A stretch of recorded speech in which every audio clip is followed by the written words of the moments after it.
ধর্মীয় ও সাংস্কৃতিক স্থান এবং সুফি মাজারে হামলায় জড়িতদের বিরুদ্ধে কঠোর আইনি পদক্ষেপ নেয়ার ঘোষণা দিয়েছে অন্তর্বর্তী সরকার।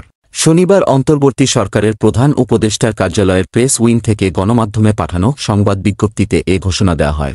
বিজ্ঞপ্তিতে বলা হয়, সম্প্রতি দেশের সুফি মাজারে দুর্বৃত্তদের হামলার বিষয়টি সরকারের নজরে এসেছে।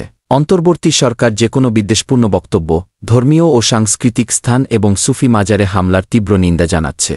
হামলার সঙ্গে জড়িত অসাধু শক্তির বিরুদ্ধে কঠোর আইনগত ব্যবস্থা নিতে কাজ করছে সরকার।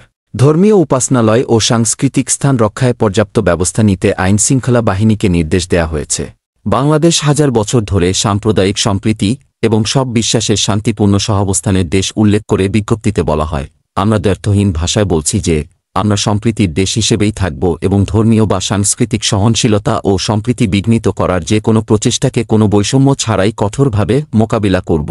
গত কয়েকদিনে দেশে অন্তত 16 থেকে 17টি স্থানে বিভিন্ন মতাদর্শ দ্বারা পরিচালিত মাজার, খানকায় হামলার ঘটনা ঘটেছে। ফেসবুক স্ট্যাটাসকে কেন্দ্র করে হামলা করা হয়েছে একজন ভিন্ন ধর্মাবলম্বীর ওপর। এরই মধ্যে বেশ কয়েকজন নাগরিককে নাস্তিক ট্যাগ দিয়ে প্রচারণা হয়েছে।